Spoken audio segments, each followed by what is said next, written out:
Bueno, tesis 1. Habla sobre el origen del derecho y qué es filosofar.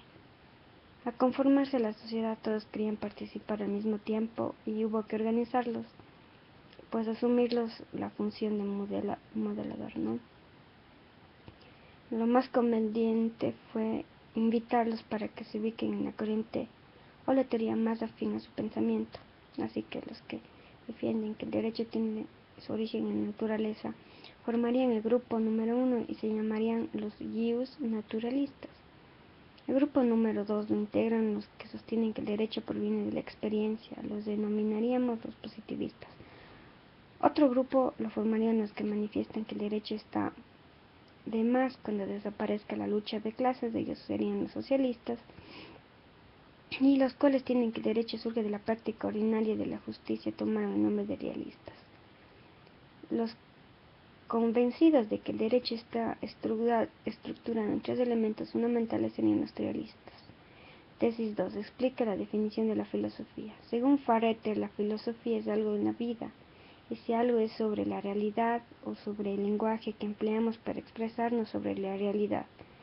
Según Simmel, la filosofía en sí es el primer problema a resolver en todos los sistemas, pues cada sistema plantea las preguntas sobre qué es filosofar y qué representa la filosofía para la vida humana. Zuburi, la filosofía dice que es de saber acerca de las cosas que nos rodean, la dirección para el mundo y la vida y la dirección de la forma de vida. Tesis 3. Las disciplinas filosóficas, la división. Primero vamos a ver la teórica que estudia los principios del ser y del deber y del conocer, que sería la lógica, la psicológica, la filosófica, la estética, la metafísica, la teoría del conocimiento. En esta la división sería la 2, que estudia los principios de obrar, que es la moral, la filosofía moral y la filosofía del derecho.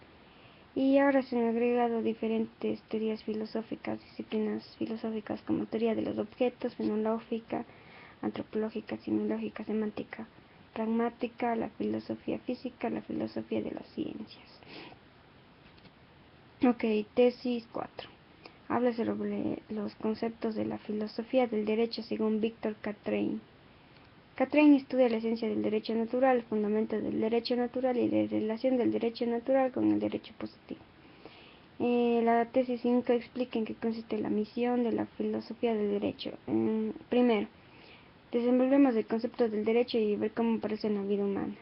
Este concepto del derecho es una noción parcial que solo sirve para deslindar una categoría de los actos de la voluntad humana frente a otras modalidades y categorías de la voluntad. Por ejemplo, la moral, los dictados convencionales, el poder arbitrar. En segundo lugar, tenemos que el enseñar que consiste la justicia se lo puede formular de la siguiente manera: ¿qué es lo que fundamentalmente constituye al derecho? ¿Cómo puede la idea del derecho triunfar en la práctica y cuál es su significado para la historia de la humanidad? Tesis 6. Hable sobre la misión de la filosofía del derecho, según Mayer. Mayer dice que es la doctrina del concepto de derecho y la doctrina del ideal del derecho. Para Radbert es la consideración valorativa del derecho, de acuerdo con los valores que influyen en el mismo. Para Giorgio del Vecchio dice que define el derecho en su universalidad lógica, investiga los orígenes de sus caracteres, de su desarrollo histórico y lo valora según el ideal de la justicia trazado por la pura razón. Tesis 7. Explica en qué consiste la función práctica de la filosofía del derecho. Según Battaglia dice que es el representante más conspicuo, o sea, el más famoso del idealismo jurídico contemporáneo. Afirma que la filosofía del derecho es la disciplina que estudia el derecho como una actividad espiritual, es decir, como un momento absoluto y universal del espíritu, encontrando en él su principio constitutivo y comprendiéndose mediante él.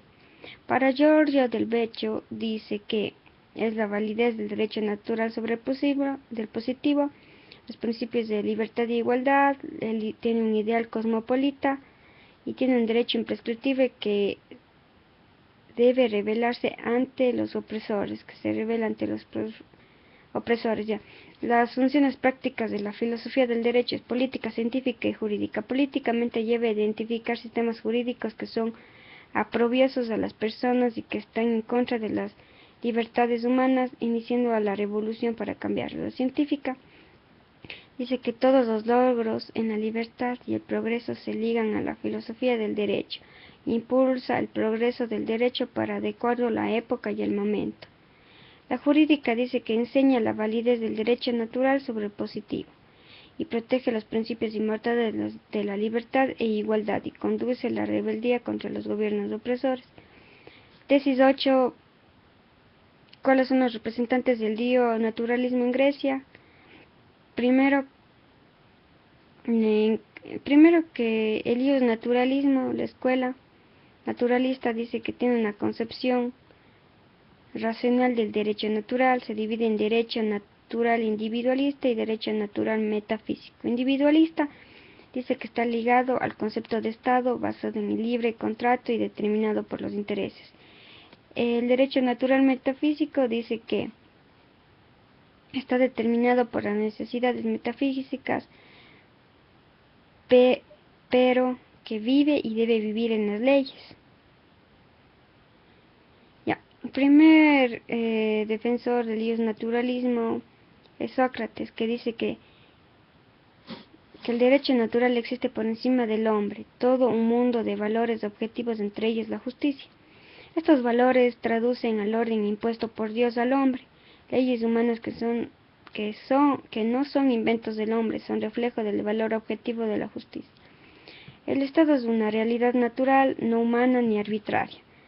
No se apoyen así que lo hicieron como los sofistas para explicar al Estado. Por la armonía que existe entre la justicia objetiva y las leyes humanas, estas deben ser obedecidas ciegamente. Aquí también encontramos a Platón, que dice que el diálogo, la república, desarrolla su concepción de Estado y justicia. El Estado era un organismo perfecto en el cual se encarna una completa unidad. Dice que la justicia es virtud por excelencia y consiste en una relación armónica entre las varias partes de un todo. El Estado tiene por fin la felicidad de todos mediante la virtud de todos. El diálogo, las leyes, desarrolla su concepción de la legislación. La ley debe ser verdadera y procurar el bien común. Se contrapone a la ley verdadera y justa a la ley positiva y convierte a la primera en medida de la segunda. Reconoce la existencia de un derecho natural que convierte un derecho ideal y que es el fundamento de las leyes positivas.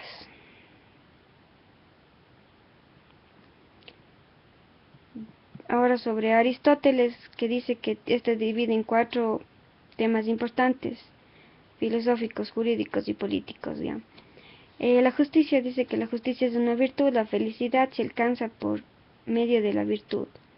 Las virtudes intelectuales y virtudes morales. Las virtudes intelectuales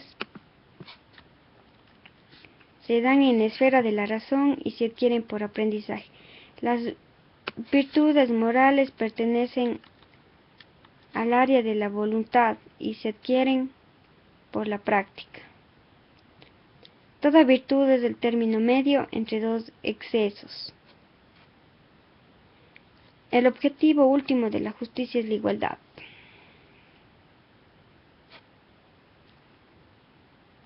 Que dice que tenemos una justicia distributiva, que se reparten o distribuyen los elementos de bien común de acuerdo con los méritos de la persona. Tenemos una justicia correlativa,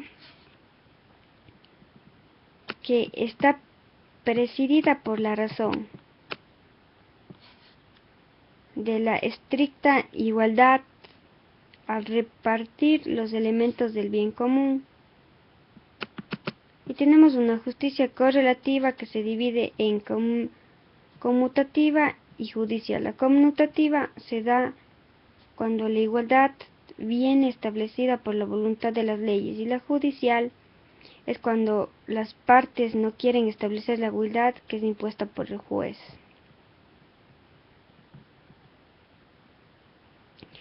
Tenemos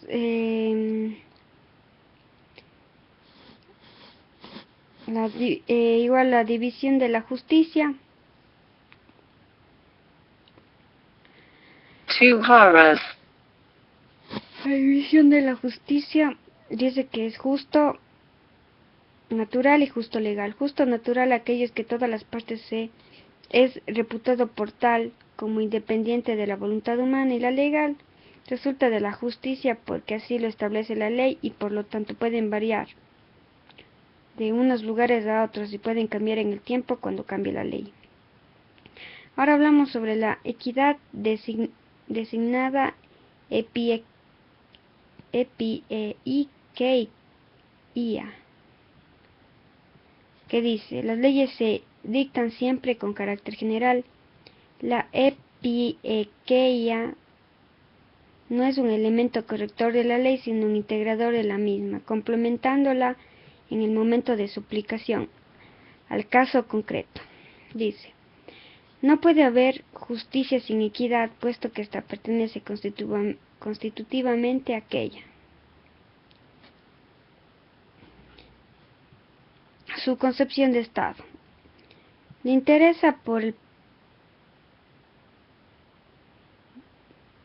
el estado de formación del Estado, proceso que se reconoce como inicio. El instinto de sociabilidad que lleva al hombre a unirse con sus semejantes.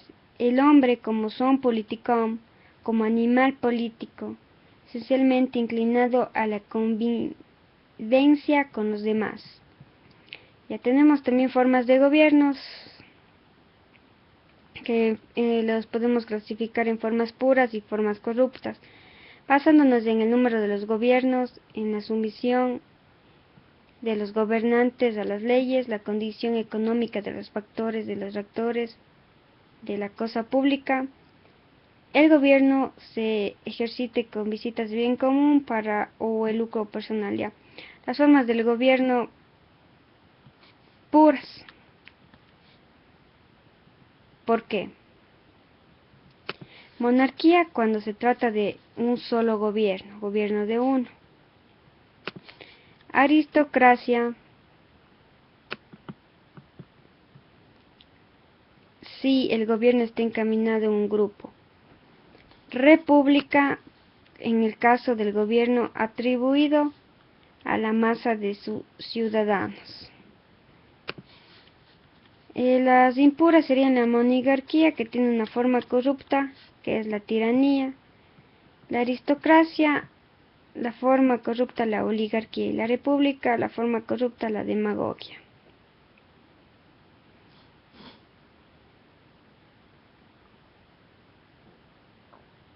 Ya. Ahora vamos a ver tesis 9 sobre representantes de los dios naturalistas romanos. Tenemos a los primeros cristianos, que es primero Cicerón. Cicerón dice que, bueno, él era un jurista práctico, se preocupó de dotar al derecho en su fundamento universal, buscaba hallar la auténtica naturaleza del derecho. La ley positiva emana la razón natural, vincula la naturaleza del derecho a la naturaleza del hombre. También dice que la ley a la que en consecuencia habrá de considerar como un principio de derecho, la regla de lo justo y de lo injusto. El origen de esta ley natural no es, empero, la razón humana, sino la ley cósmica, el logos divino, ordenador del cosmos. Él habla de una estructura trimembre, ya que en él se vincula el derecho positivo a la ley natural y esta ley cósmica. Hace una distinción del derecho, ius gentium, ius civile y ius naturale.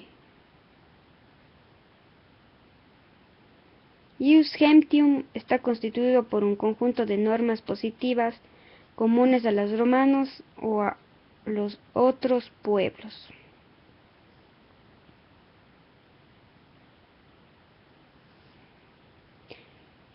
El ius civile se distingue del ius gentium porque es propio y peculiar del pueblo romano y ambos tienen su origen sobre el ius natural, y es natural y constituido por el lex naturalis.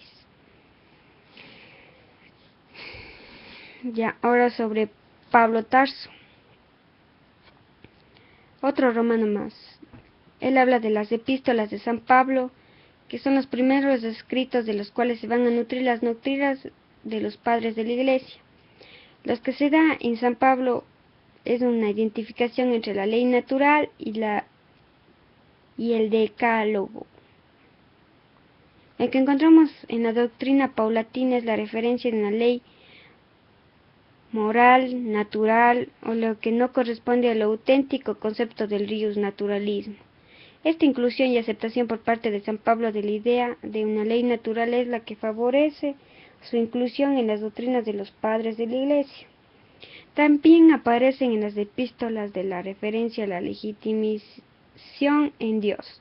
No hay una autoridad sino bajo Dios, y las que no hay por Dios han sido establecidas por los hombres. Ya la tesis 10, el derecho natural según los padres de la Iglesia, que, bueno, primero hablaremos de San Agustín, que hace la división del derecho en un origen estoico, que es la ley eterna, el derecho natural primario, una ley natural, que es el derecho natural secundario, y una ley humana, que es el derecho positivo. Ya, él habla de una ley eterna, que es referida a Dios, la razón o la voluntad de Dios, manda a conservar el orden natural y prohíbe perturbarlo. También expresa la duda sobre cuál es más importante, la razón y la voluntad. La razón, criterio para discernir entre lo bueno y lo malo. La voluntad es la fuente de los preceptos, la imposición de una obligación. También dice que la ley eterna es inmutable y universal. También habla de la ley natural, que dice que es reflejo de la ley eterna en las criaturas, en concreto al hombre. Expresa el orden del universo creado por Dios, responde a la razón y a la voluntad divina. Y la ley eterna es conocida por los hombres a través de su reflejo. Dice que la ley humana es la derivación de la ley natural. Se deriva de la voluntad y los planes de Dios, razón por la cual es obligatoria. Si se aparta de la ley eterna, no se constituye en derecho. El hombre debe plasmar la ley eterna en disposiciones que procuren el orden y la tranquilidad.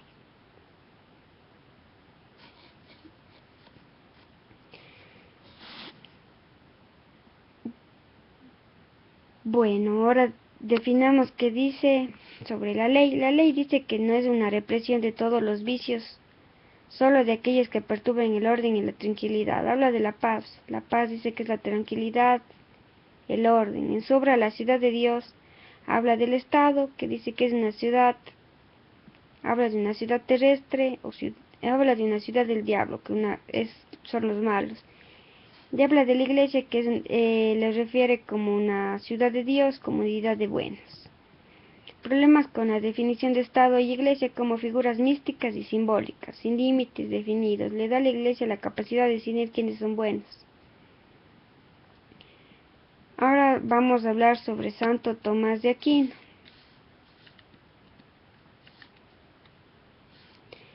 La figura más sobresaliente de la escuela escolástica distinguió 4 clases de leyes, en cambio: ley eterna, ley natural, ley divina y ley humana. La ley eterna, la razón del gobierno del universo existente en Dios, que gobierna todas las cosas y que no es conocida por ningún ser humano, salvo los bienaventurados. La ley natural dice que es la participación del hombre en la ley eterna por medio de la recta razón que Dios le ha dado. Ella permite al hombre conocer algunos de los principios de la ley eterna, dándole a distinguir entre el bien y el mal.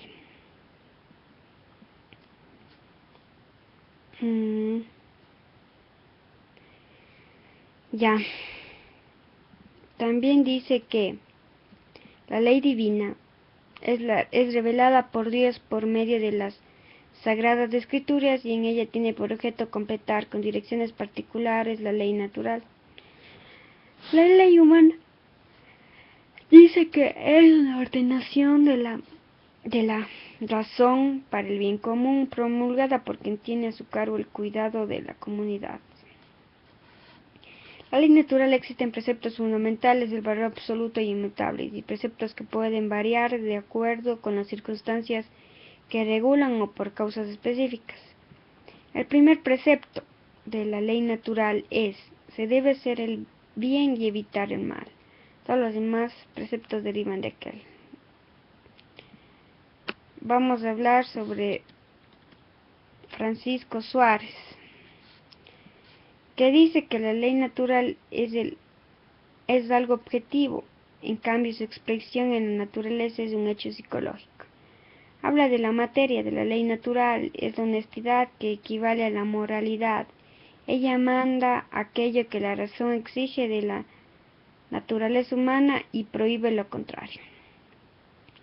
Habla de la ley natural, se manifiesta como una unidad a pesar de estar compuesta de multitud de preceptos porque todos ellos constituyen un todo armónico. Hablan de un derecho natural, hablan que se distinguen en preceptos en tres preceptos de la ley natural, que dice que estos son universalismos que no solo ha de hacer el mal y ha de hacer el bien. Habla de una ley natural en este precepto que dice que la ley natural en sus primeros principios es inmutable y no puede ser modificada, ni aun por Dios. Dice que otros son las conclusiones inmediatas y totalmente unidas del modo intrínseco y tales principios como los preceptos del Decálogo. Entre los preceptos relativos a la naturaleza humana, el contenido de ellos no puede sufrir mudanzas, es decir, poseen las mismas características que ya hemos visto para los universalismos. Al primer orden, los preceptos, es decir, a los que se refieren a la esencia racional del hombre, se los llama derecho preceptivo. Hay otros preceptos que están mucho más separados de los principios de la ley natural, es del derecho positivo, en los que se refieren a cosas contingentes. Puede haber variación, pero no en el sentido que cambie la ley natural, sino que por cambiar la materia contingente. Aquellos que, a pesar de tener validez, están determinados por un complejo de circunstancias, las denominan derecho natural denominativo. Ahora vamos a hablar de la tesis 11, que habla de la escuela clásica del derecho natural, de los primeros autores. ¿Qué es la escuela clásica del derecho natural? Dice que fundamentos como el hombre nace libre, luego ante las dificultades que emanan de este estado de naturaleza celebra un contrato con sus semejantes para construir una sociedad, la cual alega parte de sus derechos a cambio de protección. Estos derechos que el hombre entrega a la sociedad no pueden ser disminuidos por ella, porque son derechos naturales. Dice que existen tres periodos de acuerdo a los autores que las defendieron. El primer periodo corresponde a la época del mercantilismo en el campo de la economía, del absolutismo ilustrado en lo político y de la reforma protestante no religiosa. También en este periodo se habla del derecho natural, queda entregado solamente a la prudencia y moderación del gobernante. Y aquí encontramos a Hugo Grocio, que distingue un derecho natural de un derecho voluntario. El derecho natural se basa en la naturaleza racional y social del hombre, y en consecuencia es bueno y justo solo aquello que va contra el hombre en cuanto al ser social o racional. Como preceptos del derecho natural señala Grocio los siguientes: preceptos como abstenerse de lo que es de otro, cumplir los tratados y pactos, indemnizar los daños causados culpablemente, castigar a quien lo merezca.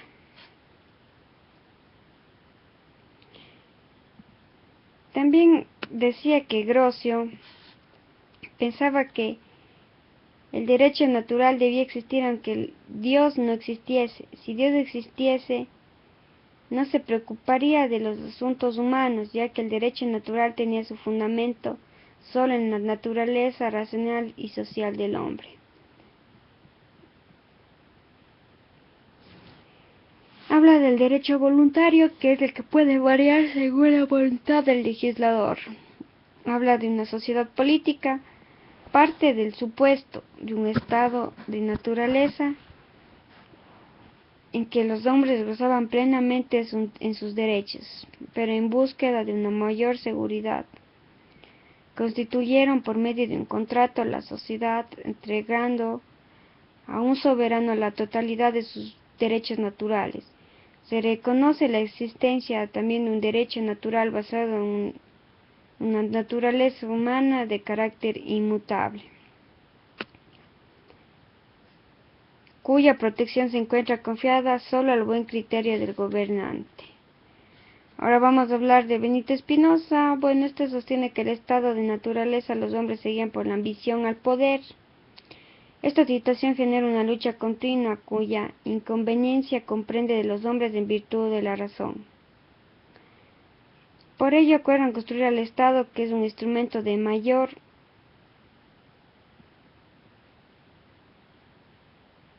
poder individual y que les evite estar a la vez en guardia de todos contra todos. El Estado no puede limitarse solo a mantener la paz, sino debe garantizar a sus súbditos un máximo de libertad. El poder del soberano es la medida del derecho y depende del consentimiento de los ciudadanos. El soberano actúa de un modo de perder el apoyo de sus súbditos, viola una ley de naturaleza, la de su propia conservación. Ahora hablamos de Samuel Pufendorf. Samuel Pufendorf dice que coexisten en el hombre dos tendencias innatas, su propia conservación y la vida en sociedad con los demás hombres. Dice que el derecho natural es el reflejo de ambas, de la conservación y de la vida en sociedad, que consiste en que cada una trate celosamente de perturbarse a sí mismo en forma que no perturbe a la sociedad. Dice que para construir la sociedad y garantizar la aplicación del derecho natural como positivo se requieren dos pactos: la cesión de los derechos individuales a la sociedad y también de un decreto que establezca la forma de un gobierno, y otro posterior que establezca un decreto entre ciudadanos y soberano, en virtud de la cual, dice, el soberano se compromete a asegurar la paz a los ciudadanos y apoyarle en todo cuanto persiga el bien de la comunidad. 2. El soberano debe cumplir el derecho natural, que tiene valor jurídico y no solo moral, que admite solo excepcionalmente el derecho de rebelión. Tesis 12. Hablamos de una escuela clásica del derecho natural, pero del segundo y tercer periodo. En el segundo periodo es la época del liberalismo político, filosófico y del capitalismo. Se creen en la separación de poderes, en un carácter protector de garantías individuales, y el primero es Carlos de Montesquieu. Montesquieu dice que existencia de una libertad individual dentro de un Estado y en ese principio de poderes públicos. También considera al derecho natural es la separación de los poderes del Estado. A John Locke, que dice que el estado de naturaleza los hombres tienen el derecho de aplicar por sí las normas del derecho natural. El poder legislativo tiene la misión de asegurar la vida, la propiedad y la libertad a través de leyes generales. El tercer periodo dice que consiste en la creencia y la soberanía popular. El derecho natural precisa de protecciones, creo que le otorga la voluntad del pueblo. Como Juan Jacobo Rousseau, que dice que el gobierno es una comisión para ejecutar la voluntad. Es un mandato que puede ser revocado, limitado o modificado a la voluntad del pueblo. También dice que se garantiza el derecho natural colocando su custodia y aplicación a manos del pueblo, a manos del gobernador. El contrato social es un postulado de la razón y normativa. El contrato social tiene un valor de seguridad social, de libertad civil, una garantía de su propiedad, su voluntad individual se funde con la voluntad general.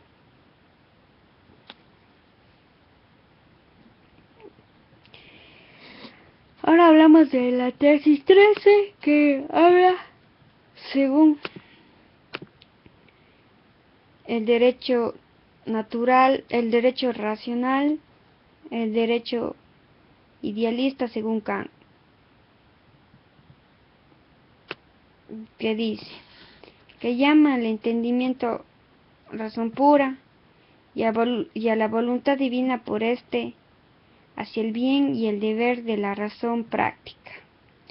Propone resolver al fondo el problema de las posibilidades cognitivas de la mente. Nuestra mente consta de tres facultades como sensibilidad, entendimiento y razón. De tres partes de su libro Crítica de la razón pura las dedica al estudio de estas tres facultades. Una crítica de la sensibilidad, la crítica del entendimiento y la crítica de la razón.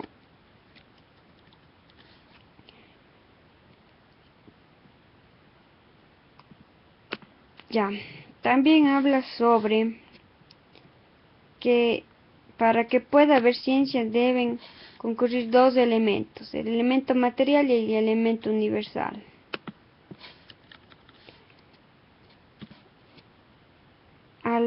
Al cual llama forma, que debe ser el subjetivo, y el material, que debe ser objetivo.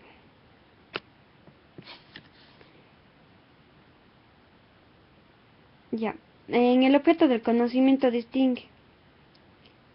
En el objeto del conocimiento distingue. En lo que el objeto aparece se llama fenómeno. Lo que nosotros pensamos que el objeto es, lo llama al cual declara incognoscible. Entonces el objeto del conocimiento dice que el objeto se llama fenómeno. O el objeto, el noumeno declara incognoscible. También dice que entiende una moral de la siguiente manera: que el amor es algo absoluto e incondicionado, pero la experiencia no puede dar nada absoluto. También habla que el hombre está orientado a la moralidad, cuyo fin supremo no es la felicidad, sino hablar rectamente. Si nuestra finalidad fuera ante todo la de procurarnos la felicidad, la naturaleza humana estaría mal organizada, porque la razón, que es la facultad suprema del hombre, ya no está al servicio de este fin. Luego, la moral no consiste en algo empírico. La moral no consiste en algo de experiencia. La universalidad y la necesidad de nuestros conocimientos no puede prevenir de la experiencia, sino de los que tienen que prevenir de diferentes elementos. Habla de una moralidad que no está pues en el resultado de las acciones, ni tampoco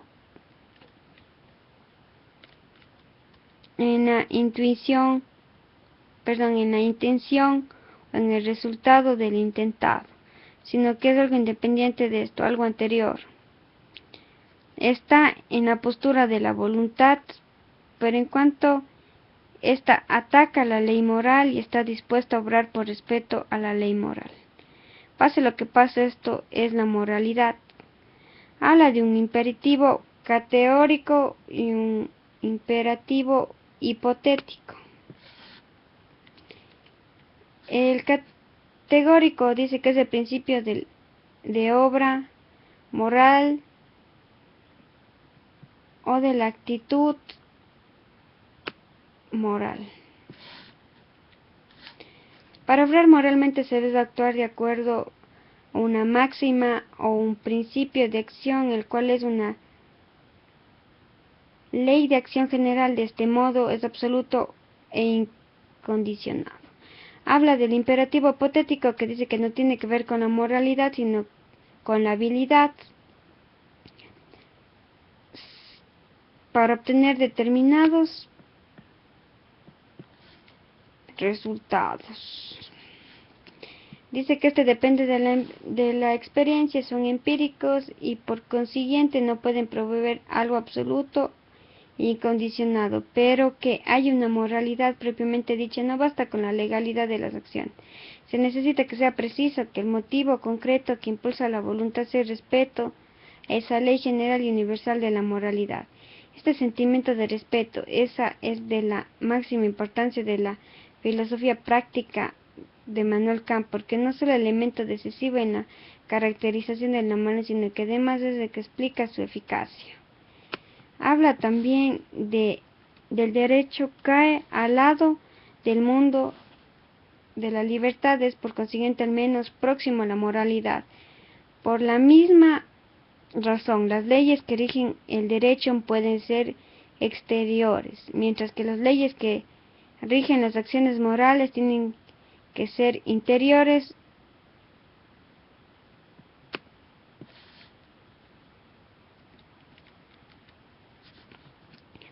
Las leyes morales tienen que aceptarse con convencimiento interno.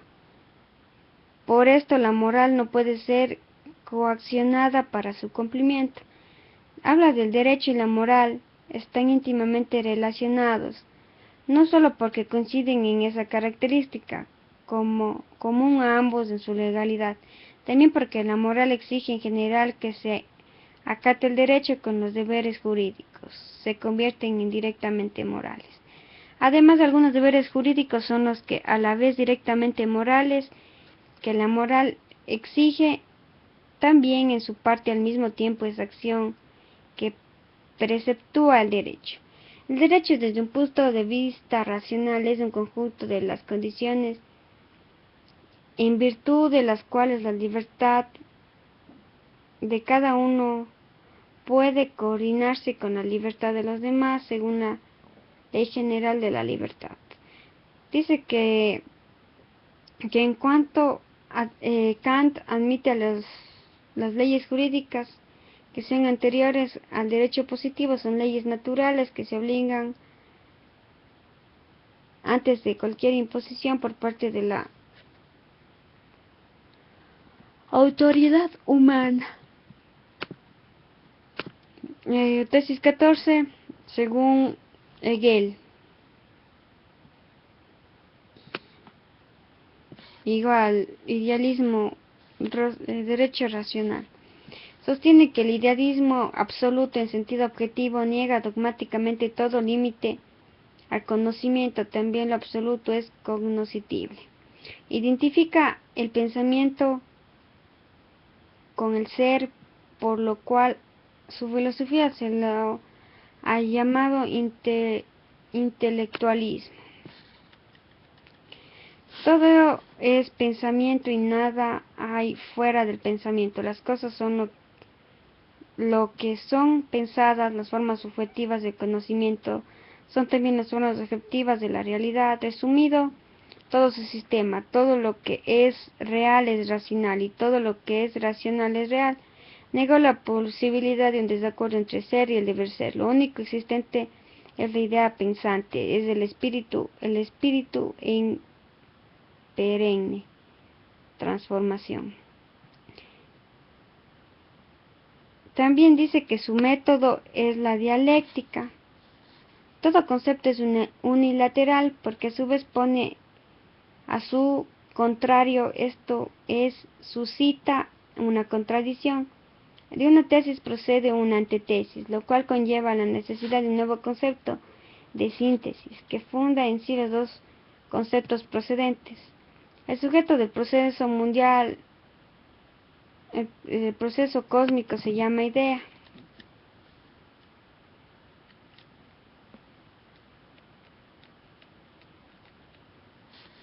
La idea es primeramente en sí, que representa un mundo de verdades abstractas. En segundo momento, la idea es fuera de sí, se exterioriza en las formas del espacio y también en formas del espacio y tiempo como natural, es lo que está ahí. En tercer momento, la idea en sí vuelve sobre sí misma y se hace espíritu, creando la filosofía del espíritu. Habla también de la filosofía del espíritu, se desarrolla en tres estadios: subjetivo, objetivo. El subjetivo dice que se manifiesta y divide en alma, conciencia y razón.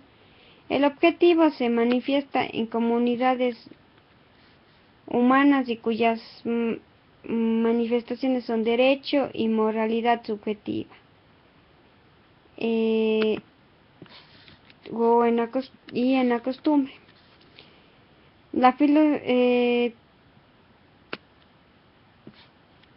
La filosofía del derecho, la filosofía del espíritu se desarrolla en tres estadios: espíritu absoluto, que es la unidad del espíritu subjetivo y objetivo al mismo tiempo, en síntesis, que la naturaleza y el espíritu. Llega en las más altas cumbres del absoluto manifestados en arte. El arte, que es absoluto y manifestado sensible, y sus momentos son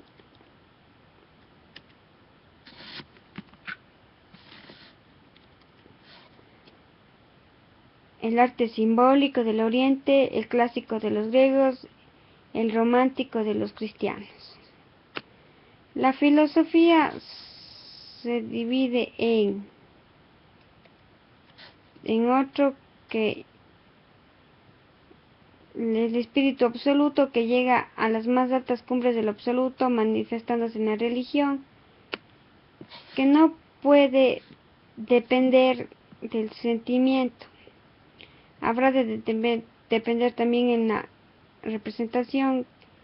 Hay una entrega recíproca de Dios y el hombre, que dice que Dios se entrega mediante la gracia y el hombre se entrega mediante el sacrificio. Habla también sobre una filosofía que es la razón que comprende a sí misma. Esas diversas filosofías producidas a través de la historia son fases de la filosofía. También habla de que la filosofía ha llegado a su momento culminando con él. Este argumento también habla de una concepción jurídica que dice que el derecho se funda en la persona, es decir, en un ser racional y libre. El querer del hombre es esencialmente libre cuando es querer. Se manifiestan en tres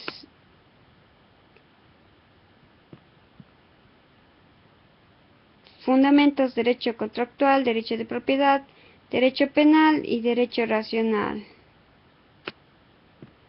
Derecho penal, derecho de la propiedad y contractual.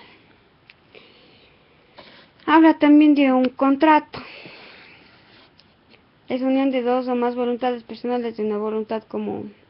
Por otro lado, de las personas existen las cosas, estas son propiedad de las personas. Existen las cosas, son la propiedad de las personas.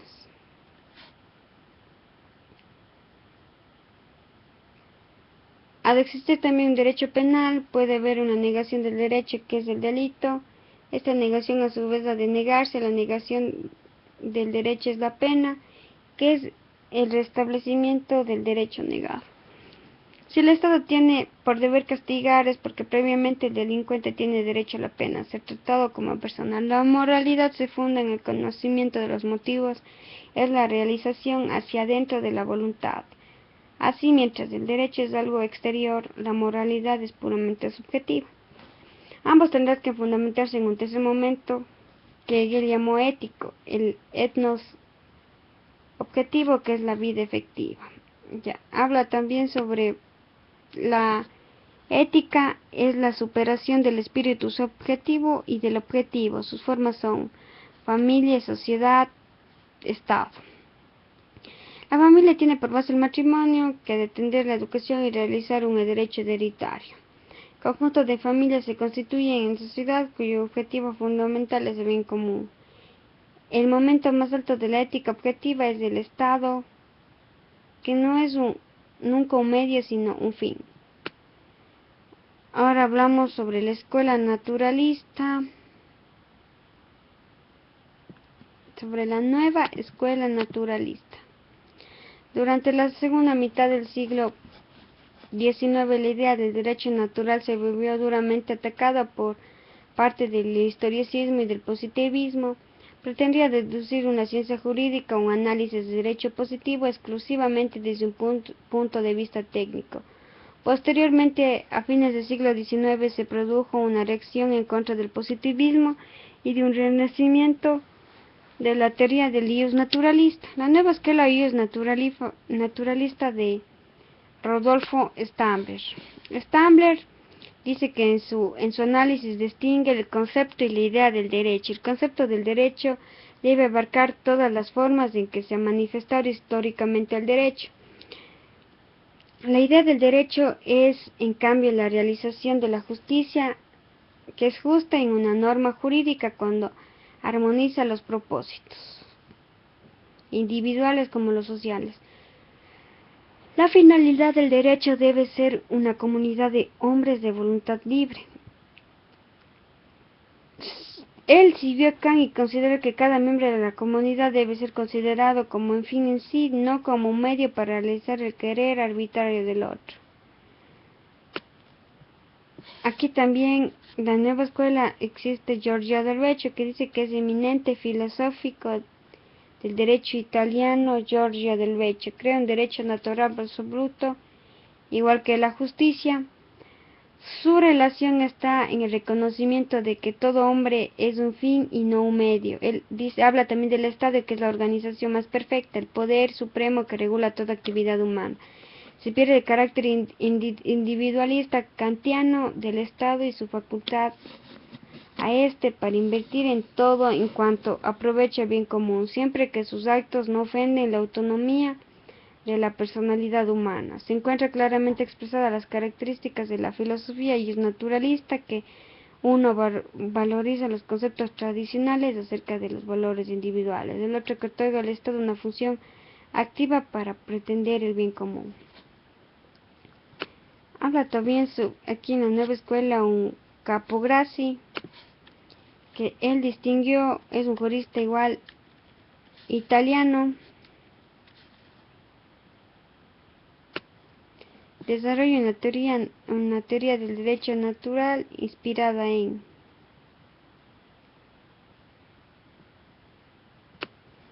las concepciones de San Agustín y Santo Tomás de Aquino, por la filosofía de la historia de Juan Bautista Vico. Su teoría se refiere a las relaciones entre el derecho natural y el derecho positivo. Al respecto, se necesita conocer dos situaciones que corresponden a dos momentos históricos diferentes. Uno, la que juzga como norma, donde no hay contraposición entre el derecho natural y el derecho positivo, aunque en los ambos se contradicen. Habla de un conflicto. Ahí aparece un conflicto cuando se plantea la legislación positiva, se contradice con los preceptos del derecho natural. Son los casos en que los gobernantes tratan de realizar un ordenamiento que sea solamente un conjunto de normas impuestas por el Estado, desligadas de las razones de la vida. Son los casos en los que se trata de convertir el derecho en un simple medio de servicio de los fines impuestos por el Estado. En el campo teológico supone una aplicación del principio paulatino de que el mal solo vence con el bien. En el plano jurídico, el valor debidamente lo que para la justicia supone el respeto y la legalidad. En lo teológico, una aplicación del principio paulatino que el mal vence al bien.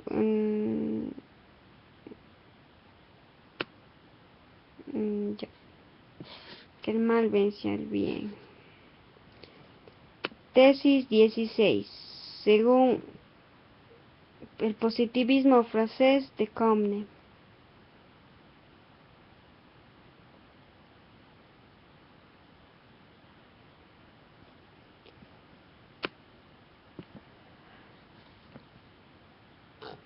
A ver, tesis 16, derecho positivo francés de Comte.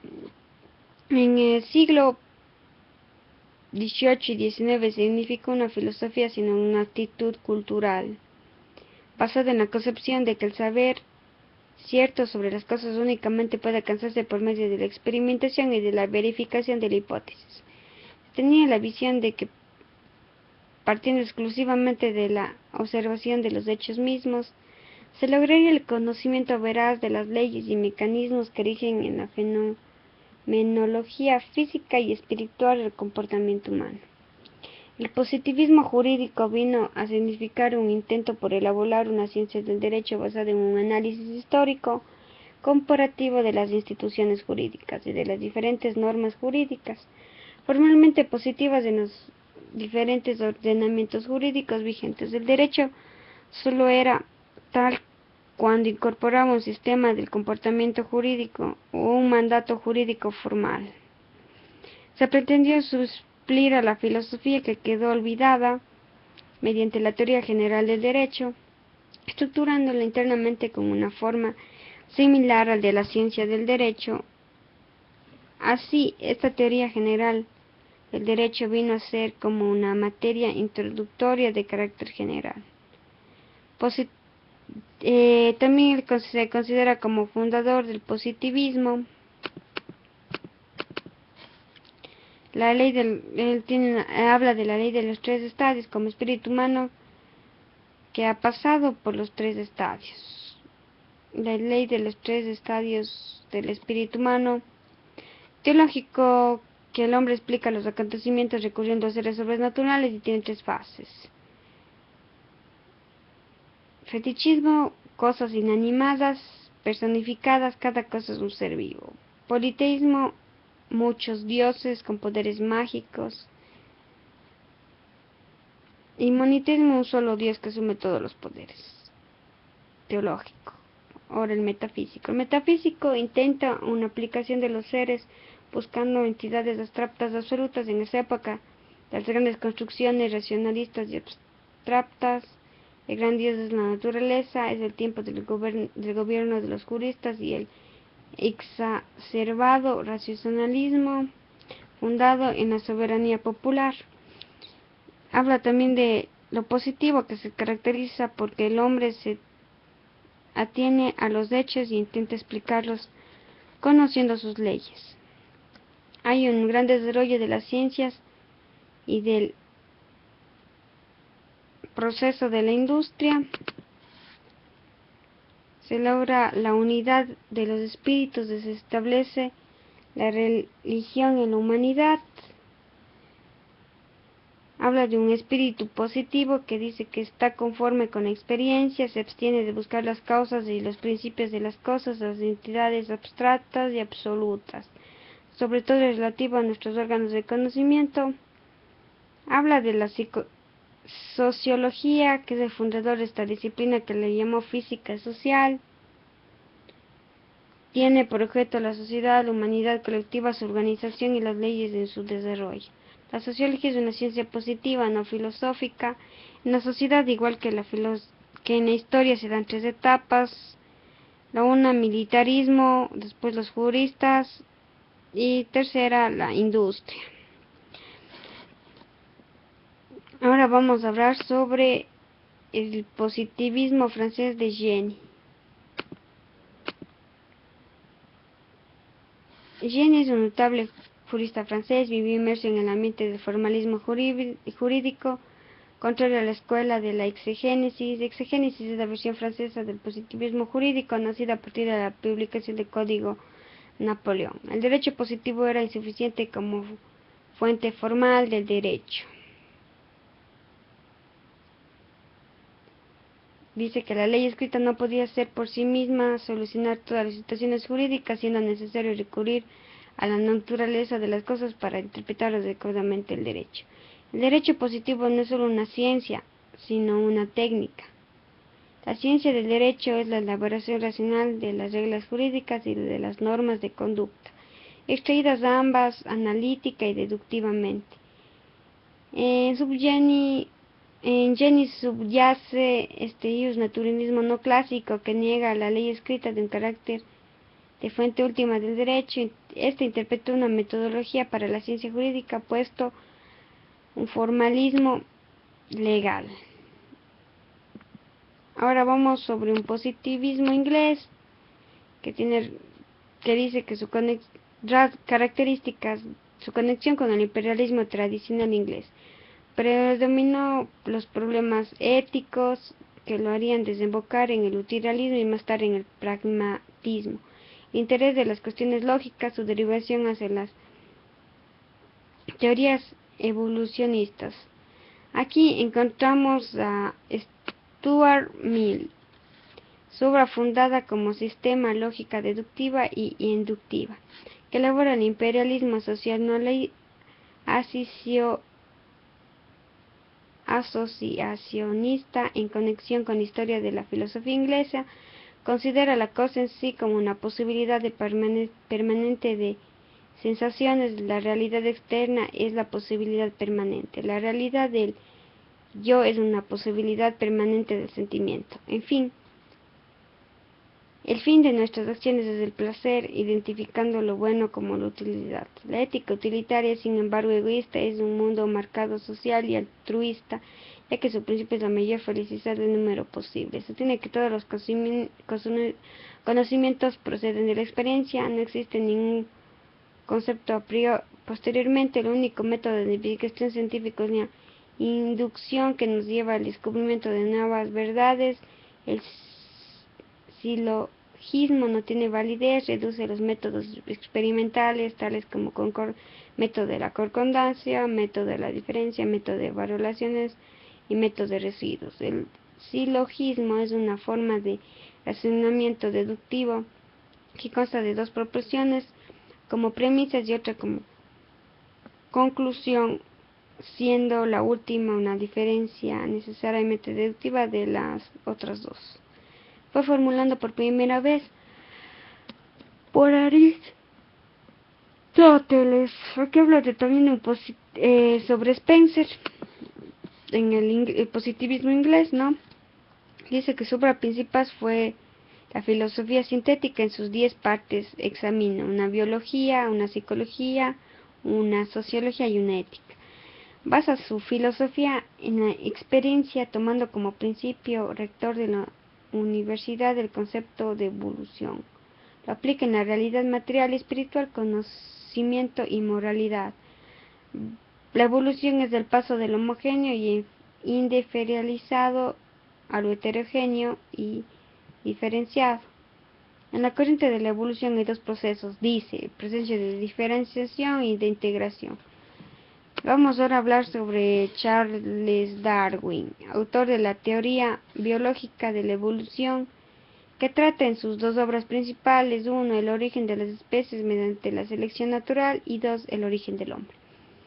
También habla sobre la evolución biológica, que obedece a dos principios: 1, la lucha por la existencia, y 2, la adaptación del medio. La lucha de la existencia por medio de este principio sobreviven los más fuertes, sucumbando a los más débiles. Y la adaptación, la adaptación del medio es la lucha y la adaptación determina en una selección natural por la que las especies se transforman continua y así progresivamente.